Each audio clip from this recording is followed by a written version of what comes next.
Hola a todos, soy Denis y esto es Basket 365. No sé si os acordáis de que hace unas semanas hice un vídeo intentando crear el mejor equipo posible con 100 millones de dólares. Vale, ahora lo que voy a hacer es básicamente lo inverso, ¿vale? En el vídeo de hoy lo que voy a mostraros es el peor equipo posible pagando mucho dinero. He tenido que hacer algunos cambios porque 100 millones de dólares me resultaba bastante ajustado para realmente escoger a los jugadores más caros que nos están produciendo, así que he optado por subirlo a lo que es hasta el límite salarial ahora mismo. El límite salarial en la NBA de este año serían 109,1 millones de dólares y he decidido darme un margen de error de 500 millones de dólares arriba o abajo y al final he conseguido generar un equipo bastante malo que cobraría 110 millones de dólares aproximadamente con un total de 10 jugadores, ¿vale? Antes de nada, si estáis aquí me imagino que es porque os gusta la NBA, así que os animo a que suscribáis, dadle a like a este vídeo en particular si os ha gustado y comentadme abajo lo que opináis sobre estos contratos, ¿vale? Y ahora ya sí, voy a empezar. He decidido ir de menos a más porque la cosa crece y mucho, ¿vale? Pero en general es eso, he decidido escoger a jugadores con producción muy pobre en esta temporada. Hay que tener en cuenta que aquí realmente lo que estoy valorando sobre todo son los puntos por partido y hay jugadores que tienen más sentido que otros en este caso, dado que si es un anotador y no está anotando es más grave que si es un especialista defensivo y no está anotando, pero sea como sea, todos estos jugadores están jugando muy por debajo de lo que están cobrando, ¿vale? En primer lugar, el primer jugador del que voy a hablar es Alonzo Trier, ¿vale? Trier es un jugador de los Knicks joven que el año pasado revolucionó bastante todo porque salió un poco de la nada después de estar muy desaparecido y funcionó muy bien, pero este año ha sido un auténtico desastre, ¿vale? Estamos hablando de un jugador que está cobrando ahora mismo, está en su último año de contrato con los Knicks y está cobrando 3,6 millones de dólares y lleva anotados en el total de la temporada 155 puntos. Eso quiere decir que está cobrando ahora mismo 23.200 dólares por cada punto que anota, lo cual es bastante dinero, pero es, como os imagináis, el mínimo de estos 10 jugadores, ¿vale?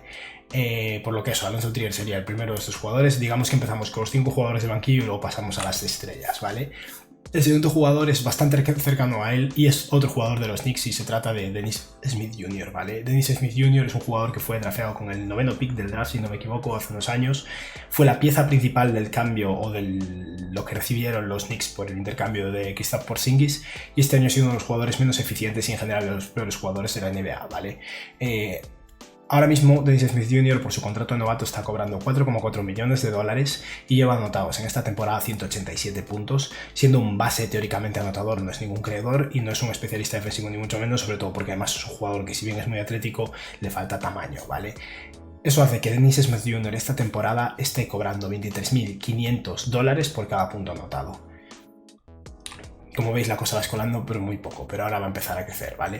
Pasamos a otro jugador que es un jugador más veterano, estos dos eran más jugadores jóvenes, con lo cual tal vez se les concede un poco más de margen porque todavía esperas que alcancen su potencial, ¿no? Pero ahora pasamos a Rodney McGruder, ¿vale? Rodney McGruder es un jugador que ahora mismo está en los Clippers.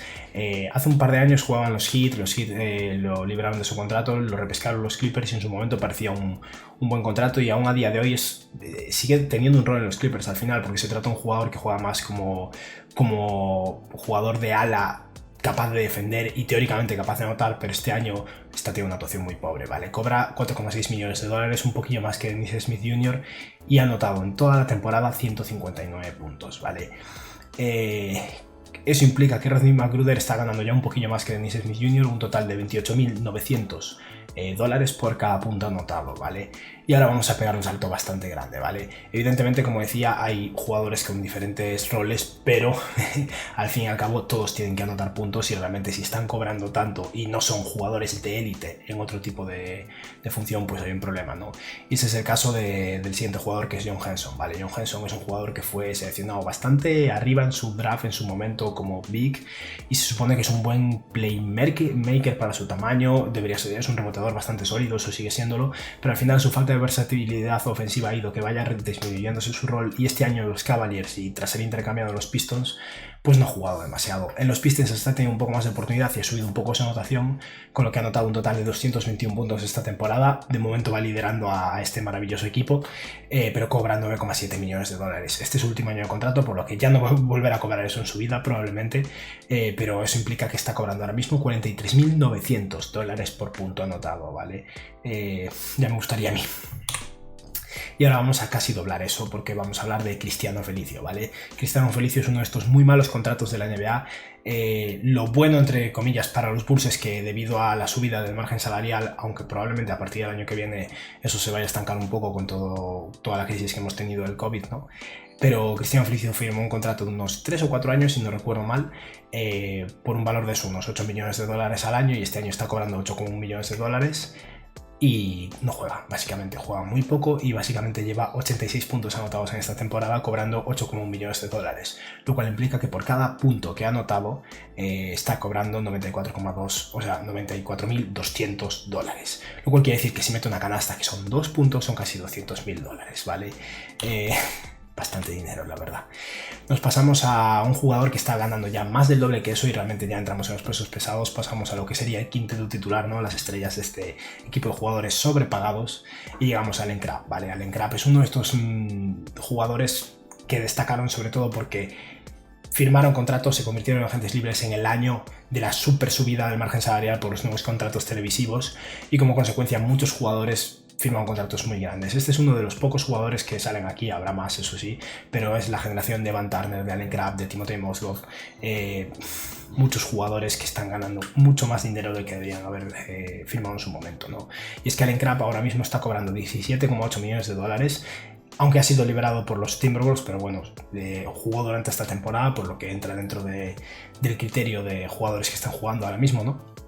Y ha anotado 172 puntos, lo cual quiere decir que cada punto anotado ha ganado 103.500 dólares. Más de 100.000 dólares por punto anotado, un jugador que cobra casi 18 millones de dólares y no anota demasiado, la verdad. Y Allen Crabbe sí que es un anotador, se supone que tiene también algo de capacidad defensiva, pero al final es un jugador cuya función era anotar y directamente es que no está jugando.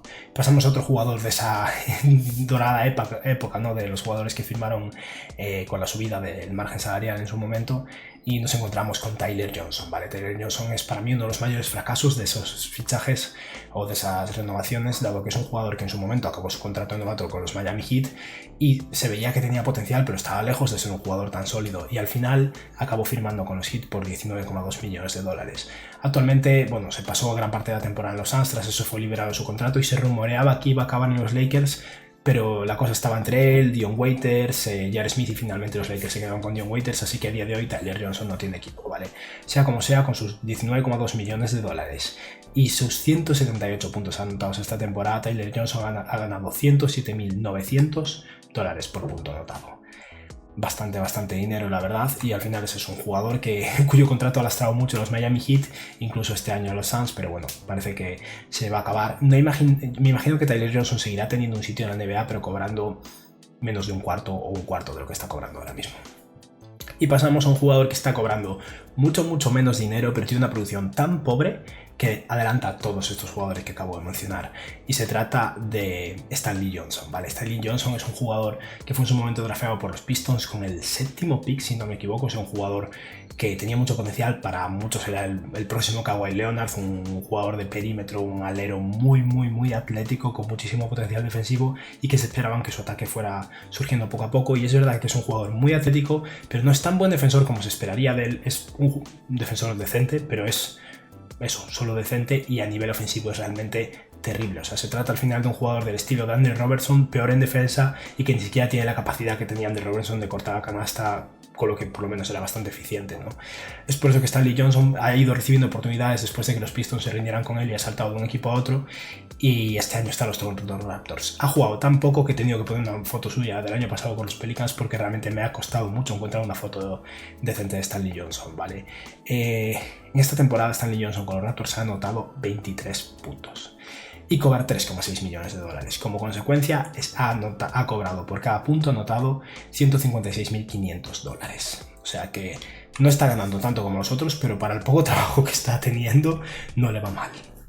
Y pasamos a un jugador, ahora pasamos al top 2, que los dos son del mismo equipo y dos jugadores que que firmaron por demasiado dinero, básicamente. En primer lugar, tenemos a Michael Kidd-Gilchrist. Kidd-Gilchrist es un jugador que fue el segundo pick del draft de Anthony Davis, justo después de él. Otro perfil Kawhi Leonard, súper especialista defensivo, muy buenas condiciones físicas, con potencial de mejorar su capacidad ofensiva. Tiene el peor tiro de la NBA, realmente la mecánica es absurda, y no ha conseguido nunca mejorar su ataque, y como consecuencia es un buen defensor que ni siquiera ha llegado a ser un jugador de calibre All-NBA en defensa. Es por eso que después de ya bastantes años, los Hornets han decidido rendirse con él, lo han liberado y ahora mismo están los Dallas Mavericks después de ser pescado. Pero este era el último año de contrato de Michael Gilchrist, cobrando un total de $13 millones y ha anotado 52 puntos. Eso quiere decir que Michael Gilchrist ha cobrado esta temporada por cada punto anotado $250.000, lo cual quiere decir que por un mate se ha llevado $500.000. Es verdad que es uno de estos jugadores que caen un poco en la categoría de que actualmente son jugadores cuya función principal son defender y no anotar. Pero evidentemente si un jugador está cobrando $13 millones, se le está pagando por anotar algo más que 52 puntos en una temporada. Y por último pasamos al más grande de todos, un jugador que realmente está cobrando muchísimo dinero en comparación con su producción, y se trata del compañero de Michael Gilchrist, Nico Batum. Batum, todo el mundo sabía que su contrato no tenía sentido en el momento que lo firmó. Los Hornets lo querían, cambiaron con Portland el último año de contrato de Batum, y tras eso renovaron y le ofrecieron mucho dinero. Sus primeros 2 años fueron decentes, al final como un jugador decente de unos 15 puntos por partido, con versatilidad defensiva, capaz de pasar, al final un jugador decente, digamos como una versión tal vez venida menos de Gordon Hayward. Pero ya en ese momento no se merecía ese dinero, y es que ahora directamente apenas juega. Nico Batum esta temporada está cobrando $25,5 millones. Este no es su último año de contrato y ha anotado 79 puntos, lo cual quiere decir que por cada punto anotado Batum ha ganado $322.000 con 8, o sea, $322.800 por punto anotado, lo cual quiere decir unos $650.000 por canasta de 2 puntos. Evidentemente los jugadores de la NBA ganan mucho dinero, pero también se supone que lo ganan un poco en función de su producción, pero siempre hay excepciones, ¿no? Y este es básicamente el último de los jugadores, el más destacado de todos. Había más jugadores, pero no quería simplemente hacer una lista con todos los jugadores que están sobrepagados, porque muchos de esos jugadores ya son conocidos, y me interesaba más ver un poco la relación entre lo que ganan y lo que producen cada uno de los jugadores, ¿no? Es por eso que ahora veis el quinteto titular con los suplentes por debajo. Empezamos por Nico Batum, Michael Gilchrist, Stanley Johnson, Tyler Johnson, Allen Crabbe, Cristiano Felicio, John Henson, Rodney McGruder, Dennis Smith Jr. y Lonzo Trier. Y en total estos jugadores ganan $109,5 millones, o sea, casi $110 millones.